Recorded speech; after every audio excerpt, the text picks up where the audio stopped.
사람들은 누구나 안전한 길을 선호합니다.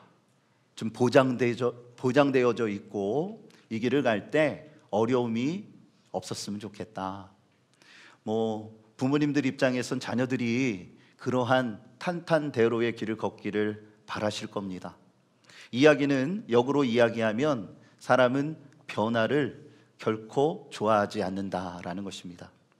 그런데 수많은 믿음의 영웅들, 성경에 등장하는 이러한 믿음의 사람들을 보면 안전한 길보다는 신앙의 모험을 택하는 것을 보게 됩니다.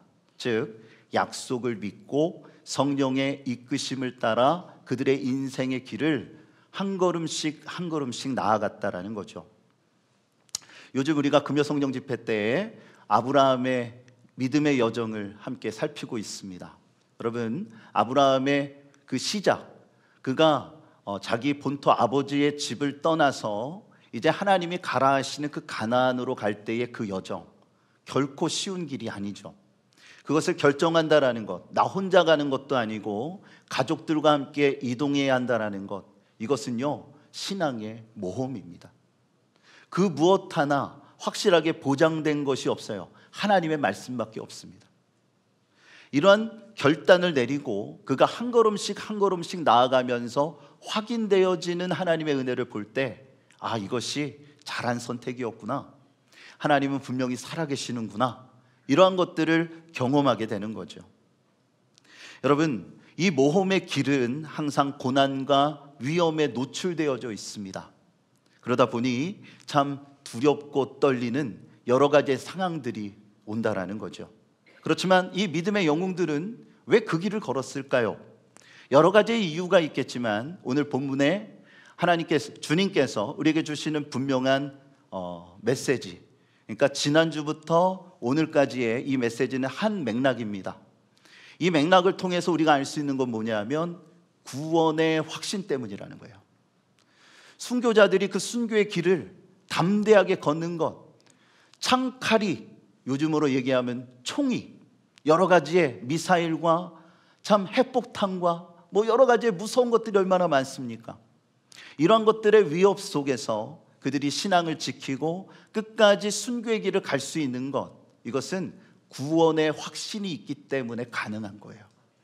그렇다면 온전한 신앙을 세우고 그러한 삶을 살아가기 위해서는 우리는 어떠한 삶을 살아가야 될까요? 오늘 본문에서 주시는 두 가지의 메시지를 함께 살핍니다.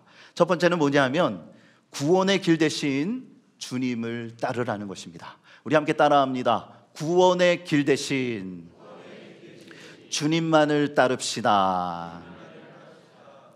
자, 오늘 본문은 부자 청년이 떠난 후, 부자 청년이 예수님을 찾아와서 어떻게 해야지만 영생에 이르게 됩니까? 구원의 길을 물었죠. 그리고 주님께서 여러 가지의 대화를 통해서 그가 해야 될 일을 가르쳐 주셨습니다. 그리고 이 청년이 근심 가운데 떠납니다. 그리고 난 후에 예수님과 제자들이 나눈 대화의 내용입니다. 이때에 주님께서는요 매우 충격적인, 제자들이 받아들이기에 너무나도 충격적인 말씀을 하셨습니다. 뭐라고 말씀하셨어요? 부자가 천국에 들어가기가 어렵다라는 거예요. 24절 말씀, 우리 부연되어지는 말씀인데요, 우리 다 같이 함께 읽겠습니다. 다시 너희에게 말하노니 낙타가 바늘기로 들어가는 것이 부자가 하나님 나라에 들어가는 것보다 쉬우니라 하시니. 자, 이 말씀은 오랜 시간 동안 학자들이 이 말씀을 해석하기 위하여 힘썼던 본문입니다. 이 말씀을 어떻게 이해해야 될까? 왜 예수님께서는 이렇게 말씀을 하셨을까? 여러분, 상식적으로 낙타가 바늘기 아시죠?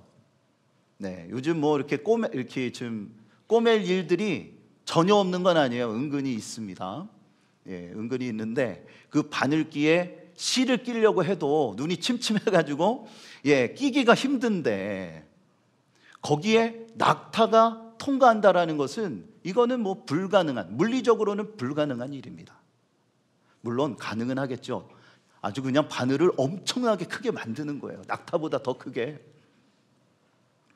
그러지 않고서는 불가능한 일이라는 거죠. 왜 예수님이 이렇게 말씀하셨을까? 부자는 천국에 들어갈 수 없단 말인가? 여러 가지 의문들을 이제 갖게 했고, 그래서 학자들은 문자적으로, 일단 상징적으로, 고고학적인 이러한 모든 것들을 다 동원하여 해석을 시도했습니다. 그런데 오늘 본문의 말씀을 우리가 잠잠히 읽고 묵상해 보면 예수님께서 왜 이러한 말씀을 하셨는지에 대한 의도를 파악할 수 있게 됩니다. 그것은 뭐냐면, 자, 지난주, 이번 주 우리가 함께 이 부자 청년에 대한 이야기를 함께 나누고 있는데, 이 말씀의 중요한 맥락, 핵심이 뭡니까? 구원에 대한 이야기입니다. 구원. 낙타가 바늘길을 통과하는 게 이게 중요한 것이 아니라 어떻게 해야지만 구원을 받는가? 어떤 믿음의 삶을 살아갈 때에 하나님께서 원하시는 거룩한 자녀가 될 수 있는가에 대한 질문인 겁니다. 여러분, 부자 청년을 다시 한번 생각해 보면 그는 세상 안에서 아주 완벽한 그의 믿음의 삶을 바라볼 때 보여지는 모든 모습과 조건이 완벽하게 갖춰진 사람이었습니다. 율법에 통달했고요, 힘써 지켰고, 예수님께서 그 모습을 인정하셨어요. 네가 정말 그렇게 열심히 살았다. 거기까지는 너무나도 행복하고 좋은 일이겠죠. 그런데 문제는 뭡니까? 그 다음에 있죠. 보여지는 것, 10계명 중에 5계명에서 10가지의 그 계명, 이 계명들은 사람들과의 관계성, 이것을 아무리 열심히 최선을 다하는 것, 이것은 좋은 일이지만 하나님과 그와의 관계, 보이지 아니하는 그 영역을 과연 최선을 다하여 섬겼는가? 물론 최선을 다해서 섬겼을 겁니다. 그런데 한 가지의 부족함이 있었어요. 그게 뭘까요? 하나님보다 재물을 더 앞세웠다라는 것입니다. 하나님보다 재물을 더 사랑했다라는 것입니다. 예수님께서 그것을 지적하시죠. 너희의 신앙은 반쪽짜리 신앙이다. 너희의 신앙은, 하나님을 향하여 드려진다는 그 사랑은 사실은 완전한 것 같으나 반쪽짜리일 수밖에 없다. 내가 정말 하나님을 사랑한다라면 그 재물을 팔아서 가난한 사람들에게 다 나누어 주고 나를 따르라. 그럴 만한 용기가 너에게 있느냐? 그렇게 물으시는 거예요. 여러분, 반쪽짜리 신앙이 아니라 하나님을 온전히 사랑하는, 하나님의 말씀 안에서 믿음으로 승리할 수 있는 우리 사랑하는 모든 교우들이 되어주시기를 주님의 이름으로 축복합니다. 여러분, 주님을 바라보며 믿음으로 산다라는 것, 여기에서 주님께서 분명히 선언하시는 아주 중요한 메시지가 있습니다. 그게 뭘까요?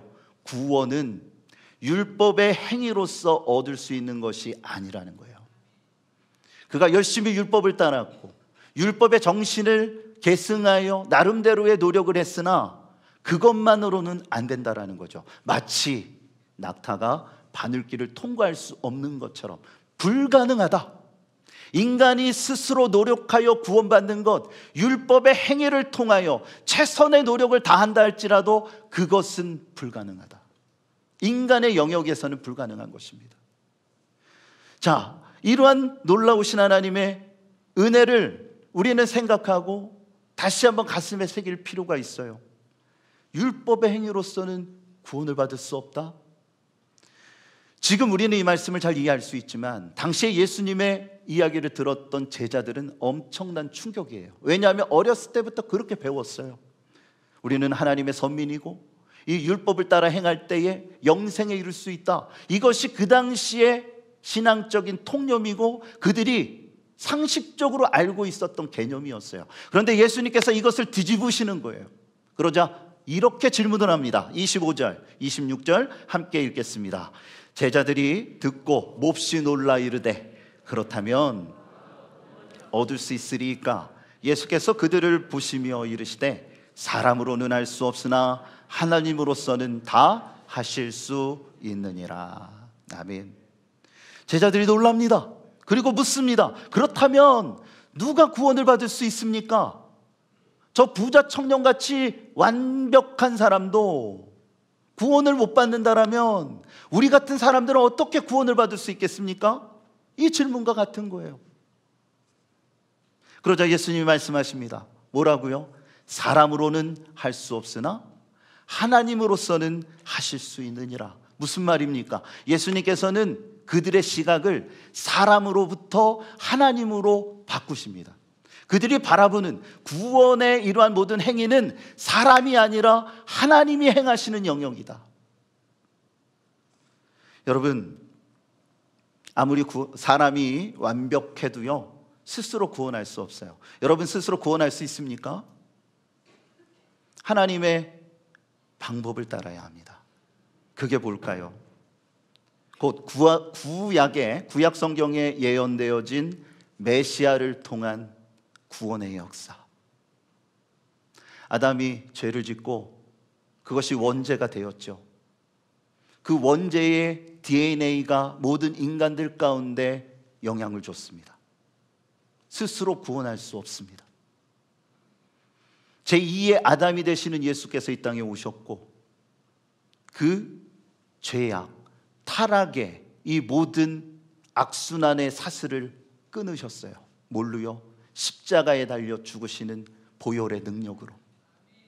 그래서 이제는 예수 그리스도를 믿는 그 믿음으로 우리가 구원받은 하나님의 백성으로 살아갈 수 있게 된 것입니다. 하나님은 가능하시다라는 말씀이 바로 이거예요. 그 구원의 역사, 오직 예수 그리스도를 통해 우리는 구원받고 하나님의 주시는 능력 안에 살아갈 수 있게 된다. 로마서 10장 9절에 이렇게 말씀합니다. 함께 읽겠습니다. 내가 만일 내 입으로 예수를 주로 시인하며 또 하나님께서 그를 죽은 자 가운데서 살리신 것을 내 마음에 믿으면 구원을 받으리라. 아멘. 여러분 이 말씀을 정말 아멘 하십니까? 예수를 여러분의 구세주로 시인하셨습니까? 제가 이거 3번 묻잖아요. 그러면 아멘은 점점 커지는데 내가 진짜 그런가 생각하시게 될 거예요. 제가 새가족 교육과 제자 훈련, 성경 공부를 많이 계속 진행해 오면서 이걸 항상 체크해요. 그냥 단도직입적으로 당신 정말 구원 받았습니까? 그러면 처음엔 아멘해요. 2번째를 묻습니다. 눈동자가 흔들립니다.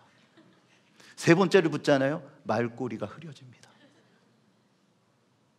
특히 모태신앙, 어렸을 때부터 뱃속에서부터 기독교의 가정에서 태어난 이러한 사람들 물어보면 그랬던 것 같기도 하고 너무 오래돼서 기억이 안 난다고. 물론 뱃속에 그 사건이 기억나면 그 사람은 엄청난 사람이죠. 정말 내 신앙의 중심을 바라보면서 한번 생각해 보세요. 이 구원의 역사가, 예수님이 이 땅에 오신 그 이유가 나를 위하여 오신 것인가? 그것을 내가 진정으로 믿는가? 여러분, 아까도 서두에 말씀드렸지만 순교자들이 그 길을 걸은 이유가 뭐예요? 예수 그리스도께서 나를 구원하셨다라는 분명한 구원의 확신이 있었기 때문입니다. 그래서 어떤 고난이 와도, 어떤 시련이 와도 내가 이 믿음 지키리라. 끝까지 이 신앙을 지키고 예수 안에서 살아가리라. 그 믿음이 그의 신앙을 붙들어주고 그의 삶을 책임져 준 거예요. 우리가 그런 신앙과 믿음을 갖고 살아가고 있는가? 여러분, 구원은 인간의 노력이 아니라 하나님의 은혜의 선물이고 하나님께서 우리에게 베풀어 주신 놀라운 은혜입니다. 그거를 우리가 믿고 확신해야 돼요. 그러므로 우리에게 필요한 건 뭡니까? 행위가 아니라 믿음이라는 거예요. 믿음이 있는가? 예수님께서 말씀하셨죠. 마지막 때에 믿는 자를 보겠느냐. 우리가 그 믿음이 굳건하게 세워져 있는가? 율법의 행위와 혈통은 구원의 방편이 아니라는 거예요. 또 에베소서 2장 8절에서 9절에 이렇게 말씀합니다. 함께 읽겠습니다. 너희는 그 은혜에 의하여 믿음으로 말미암아 구원을 받았으니 이것은 너희에게서 난 것이 아니요 하나님의 선물이라. 행위에서 난 것이 아니니 이는 누구든지 자랑하지 못하게 함이라. 아멘. 믿음으로 말미암아 구원을 받는다. 믿음으로 말미암아. 여러분, 오직 예수 그리스도만이 구원의 길이 되심을 믿으시기를 바랍니다.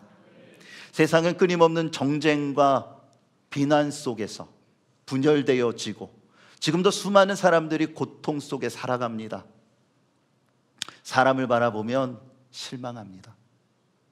요즘 교회들이 많이 흔들리죠. 코로나19로 인해서 여러 가지에 참 안 좋고 힘든 이러한 일들이 안 좋은 이미지가 너무나도 많습니다. 이유가 뭡니까? 교회를 떠난 사람들을 만나고 분석한 이러한 자료들을 보면 1번이 사람에 대한 실망입니다. 목회자의 또한 교회의 중직들을 바라봤을 때에 그들의 말과 행위가 다를 때 실망하고 교회를 떠납니다. 예수님이 싫어서가 아니라 사람들에게 진절머리가 나서 그 안에서 떠납니다. 물론 떠난 그 사람도 잘했다라고 말할 수는 없을 것입니다. 뭐든지 일은 한 사람만 잘못한 것이 아니라 양쪽 다 문제가 있기 때문에 부딪히는 것이겠죠. 여러분, 우리가 믿음의 공동체 안에서 서로를 신뢰하고 우리가 행해야 될 건 뭐냐면 어떠한 그 사람에 대한 기대가 아니고요, 사랑하기 위해 힘써야 합니다.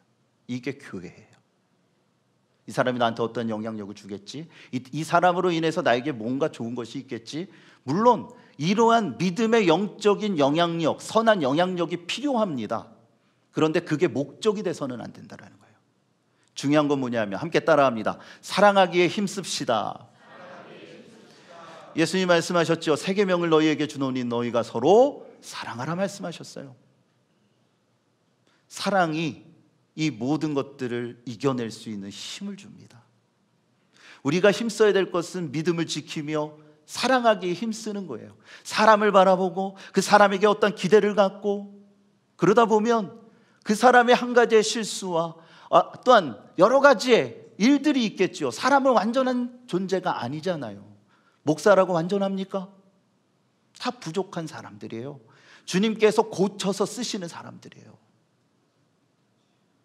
그것을 바라보며 여러분, 우리가 바라봐야 될 것은 예수 그리스도지 사람이 아니라는 거예요. 사랑하기에 힘쓰며 예수님을 따라가시는 여러분의 삶이 되어주시기를 주님의 이름으로 축복합니다. 여러분의 삶의 현장에서 시험에 들지 않기 위하여 깨어 기도하십시오. 기도를 쉬지 마십시오. 기도로써 하나님 앞에 아뢰며 또한 하나님의 은혜 속에 응답받으며 내 자신이 다듬어지는 것, 이것이 온전한 신앙의 삶이라는 거예요. 두 번째, 예비된 하늘의 상급을 바라보라는 것입니다. 우리 함께 따라합니다. 예비된 하늘의 상급을 바라봅시다. 베드로는 주님을 향해 이렇게 물었습니다. 27절인데요. 우리 다 같이 함께 읽겠습니다. 이에 베드로가 대답하여 이르되 보소서, 우리가 모든 것을 버리고 주를 따라 싸운데 그런즉 우리가 무엇을 얻으리까? 아멘. 제자들은 예수님께 그들의 인생을 맡겼습니다. 자신의 생업을 버렸고요, 잠시 동안이지만 가정을 떠나서 예수님과 동고동락을 했어요. 자신들이 가장 소중하다라고 여겼던 모든 가치들을 다 내려놓고 예수님과 함께 3년 동안, 그 당시에 교육법이 이거죠. 스승이 가는 곳에 함께 가는 겁니다. 스승의 가르침을 듣고 스승의 삶의 모습을 보면서 배우는 겁니다. 그러다 보니까 자연스럽게 자신의 모든 것들을 내려놓아야 하는 환경이 되었죠. 지금은 어떻습니까? 학교로 가죠. 그런데 요즘 너무 안타까운 것은 여러분 사회적 이러한 기사면들을 보시면 교권에 대한 여러 가지의 안타까운 일들이 일어나고 있습니다. 왜 이러한 상황까지 이르게 되었을까? 시스템적인 여러 가지의 문제가 있을 수도 있고, 또 세상이 또한 생각에 대한 이런 모든 것들이 바뀌어지고 있기 때문에 그 안에서의 분명한 방법들을 찾아야 할 것입니다. 그런데 오늘 본문의 말씀으로 다시 돌아와서 베드로가 주님께 묻는 거예요. 우리가 주님을 위하여 모든 것들을 다 버리고 예수님께 인생을 던졌는데 우리에게 주어지는 보상은 무엇입니까? 그러자 주님께서는 세 가지의 상급을 약속하십니다. 첫 번째는 뭐냐면 다스림에 참여하게 될 것이다. 자, 본문 28절인데요. 방송실 좀 띄워주세요. 자, 다 같이 함께 읽겠습니다.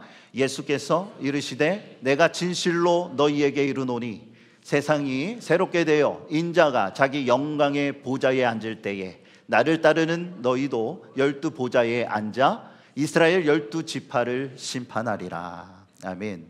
자, 제자들이 12지파를 주님과 함께 심판한다. 이 심판이라는 원어적인 의미는 심판이라는 의미도 있지만 다스림이라는 뜻이 있습니다. 다스린다. 이거는 뭐를 뜻할까요? 영광 중에 주님의 나라의 사역에 그들이 함께 참여하게 된다라는 거예요. 그러한 하나님의 역사와 쓰임이 그들 가운데 있다. 예를 들자면 거지 나사로의 비유를 아시죠? 누가복음 16장에 보면 거지 나사로가 아주 그냥 온갖 박해를 당하고 부자는 호의호식합니다. 그런데 이 거지 나사로가 죽었어요. 그러자 누구의 품에 안깁니까? 아브라함의 품에 안기잖아요. 그렇죠? 마찬가지로 그러한 사역에 그들이 쓰임을 받게 될 것이다. 그런데 이것이 하나님의 나라뿐만 아니라 이것은 12제자에 대한 이야기이지만 이 세상을 살아가는 우리에게는 무엇입니까? 이 거룩한 공동체 안에서 여러분 큰 나무가 되세요. 할렐루야. 큰 나무가 되세요. 누군가가 힘들고 지치고 외로운 사람이 와서 기댈 수 있는 사람, 감싸줄 수 있는 사람, 이렇게 말했으면 좋겠어요. 우리 함께 따라해 봅니다. 그래도 괜찮아. 좀 미덥지 않으신 것 같은데 우리 다시 한번 따라해 봅니다. 그래도 괜찮아. 힘들고 지친 사람에게 우리가 해줄 수 있는 말이 뭐예요? 우리가 해줄 수 있는 일이 얼만큼 되겠습니까? 그저 들어주는 거고 어깨를 토닥이면서 그래도 괜찮아요. 주님이 함께 하시잖아요. 힘들고 어렵지만 당신을 위해서 함께 기도하는 사람들이 있잖아요. 그래도 괜찮아요. 그렇게 기댈 수 있는, 내가 기대야 되는데 이러지 마시고 여러분이 버팀목이 되어주셨으면 좋겠어요. 그렇게 격려해주고 힘을 줄 수 있는 사람, 주님의 사역에 동참하는 사람들이다 라는 겁니다. 두 번째는 뭐냐면 하늘의 보상이 약속됩니다. 자, 29절 전반절을 함께 읽겠습니다. 내 이름을 위하여 집이나 형제나 자매나 부모나 자식이나 전토를 벌인 자마다 여러 배를 받고. 아멘. 가장 소중한 가치를 희생했을 때 여러 배로 보상을 받는다. 자, 이것을 세번역서는 뭐라고 번역했냐면 100배의 보상을 받을 것이다, 이렇게 번역합니다.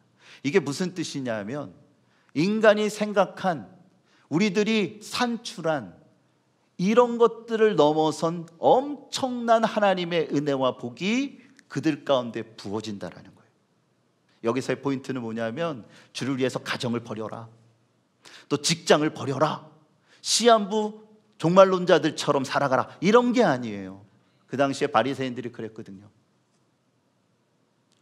주님은 하나님을 최우선에 두고 살아가라, 하나님께서 주시는 은혜와 그 사랑을, 하나님의 나라는 당연히 우리 가운데 부어지게 되고요, 이 세상 안에서 그 기쁨으로 살아가라는 거예요. 예수님과 함께 동행하며 살아가는 삶, 특히나 이 시대는요, 가정과 삶이 참 우리가 믿음으로 지켜야 되는 아주 중요한 시대가 됐어요. 요즘 여러분의 집에서 자녀들과 함께 할 때, 저도 가끔 그럴 때가 있어요. 집에서 카톡을 보냅니다. 밥 먹어라. 뭐 집이 커서가 아니라, 아이들과 대화를 나누기보다는 전화를 합니다. 이빨 닦았니?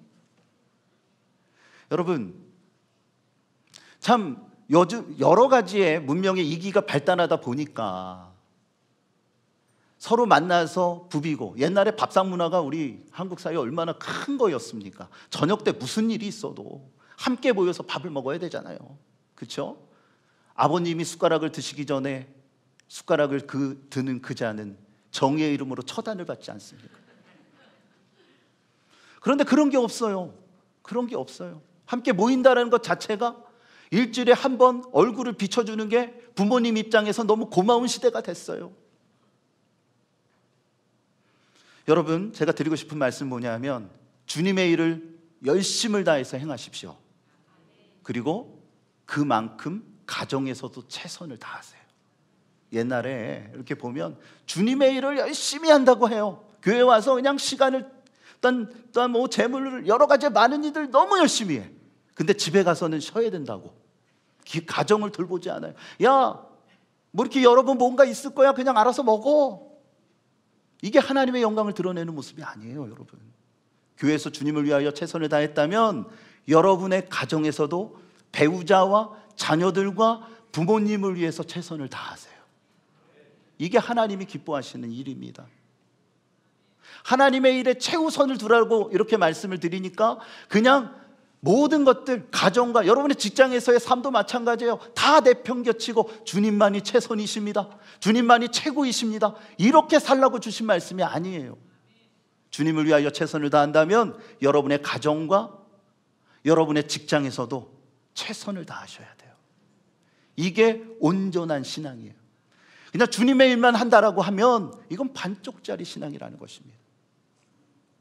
여러분의 가정과 여러분의 삶에서 덕을 끼치고 선한 영향력을 끼치실 수 있는 능력의 사람들이 되어주시기를 주님의 이름으로 축복합니다.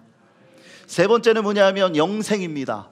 29절 후반절을 짧은 말씀이니까 크게 함께 읽겠습니다. 또 영생을 상속하리라. 아멘.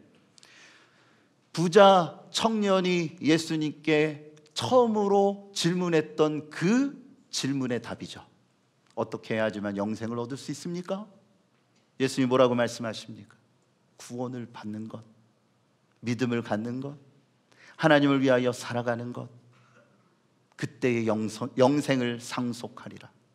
구원의 최종 목적지는 하나님의 나라입니다. 그리고 얻게 될 상급은 뭐예요? 영생이다. 우리는 이 세상 살아가지만 영원히 사실 수 있는 분 계십니까? 난 건강을 자신하기에 100세까지는 살 거야. 우리의 목표죠. 그렇죠? 목표.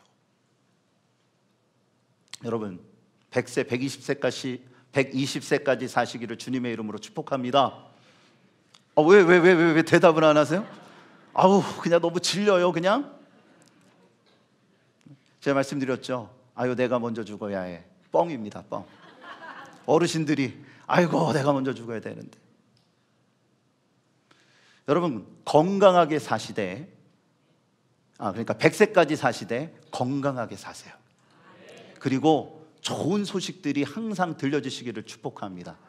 그러기 위해서는요, 공짜로 날로 먹으시면 안 돼요.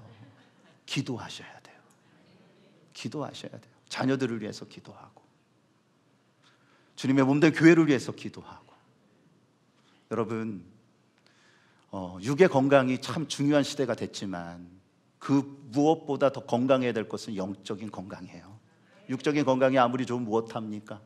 구원의 확신이 없는데, 영생을 얻기 위한 믿음의 확신이 없는데 아무리 건강하면 뭐예요? 여러분, 주님 안에서 정말 믿음을 지키면서 주님과 함께 왕노릇하고 100배의 보상을 받으며 영원히 하나님의 나라에 살아갈 수 있는 그 믿음의 확신 속에 주님을 섬기며 온전한 신앙의 삶을 살아가실 수 있는 저와 여러분들이 되어주시기를 주님의 이름으로 축복합니다. 그 나라는 눈물과 고통이 없습니다. 상실과 염려가 없습니다. 그 안에는 참된 쉼과 하나님을 예배하는 참된 예배와 감격만이 있을 뿐입니다. 그 나라에 이르기 위해선 잠시 이 세상은 나그네와 같은 인생이에요. 잠시 왔다가 거쳐가는 곳입니다. 그렇지만 하나님의 나라는 최종의 목적지예요. 그 목적지를 향해서 우리가 어떻게 나아가야 합니까? 그 목적지를 가기 위해서는요, 그냥 잠시 살아가는 나그네 인생이라 할지라도 이때를 잘 살아야 돼요.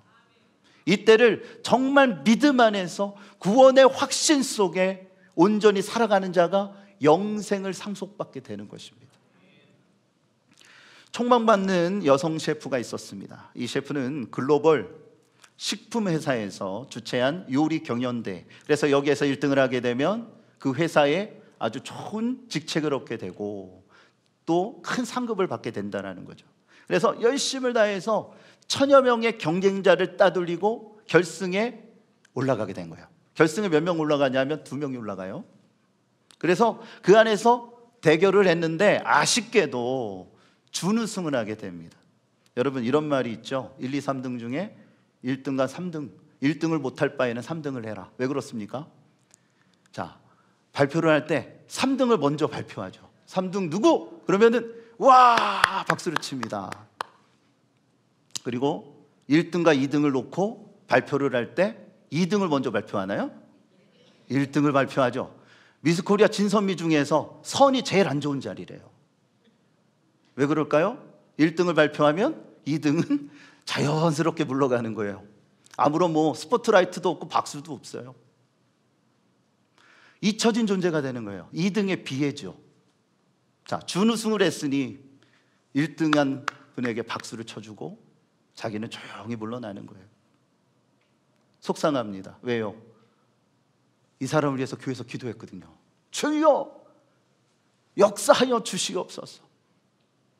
결승까지 올라갔는데 떨어졌으니 얼마나 죄송하고 또 교회 교인들이 얼마나 안쓰러웠겠어요. 그리고 시간이 흘러 얼마 후에 이 회사의 팀장이 어떤 직원과 함께 택시를 타게 됐대요. 그리고 대화를 나누는데 이 어느 한 직원에 대한 이제 험담을 하는 거예요. 뒷담화를 하는 거죠. 비난을 합니다. 어떻게 그런 사람이 이럴 수가 있어, 저럴 수 있어, 막 얘기를 하는 거예요. 자기네들끼리의 이야기. 마지막에 끝날 때 뭐라고 이야기합니까? 이건 우리만의 비밀이야. 죽을 때까지 지켜야 돼. 그런데 누가 듣고 있었어요? 기사님이 듣고 계셨어요. 블랙박스에 녹화가 다 됐어요. 녹음이. 그런데 이 기사님이 웬만하면 고객들에 대한 이런저런 얘기를 들을 수 있는 거 아니겠어요? 그런데 너무 화가 나더래요. 어떻게 이럴 수 있어? 이런 사람이 어떻게 팀장이야? 내가 좋아하는 회사고 이 회사의 식품을 내가 즐겨 먹는데 이런 사람이 이러한 음식을 만든다고? 너무 화가 나서 전화기를 드신 거예요. 그리고 그 회사에 컴플레인을 한 거예요. 어떻게 당신네 팀장이라는 사람이 이러한 인격을 갖고 살아갑니까? 이러한 인격을 지닌 사람이 어떻게 이러한 음식을 만들고 이 음식이 최고라고 자부합니까? 난리가 났어요. 충격을 받은 거예요, 회사가. 그래서 그가 누구인지를 찾습니다. 그리고 이 말을 왜 했는지도 뿐만 아니라 그 사람의 삶의 전체적인 것들을 다시 한번 체크를 했대요. 그 사람뿐만 아니라 모든 직원들을. 그리고 나서 대표가 결정을 해요. 당신은 그 자리에 앉을 만한 자격이 없는 사람입니다. 당신은 해고합니다. 그리고 고민을 하는 거예요. 자, 이 엄청난 이슈가 터졌고 이 자리에 누가 앉는가 얼마나 부담스럽겠어요.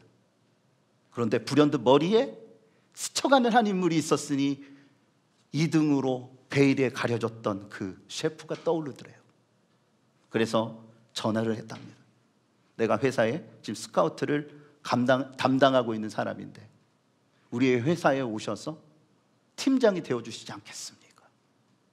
내 얘기가 아니니까 아멘도 안 합니다.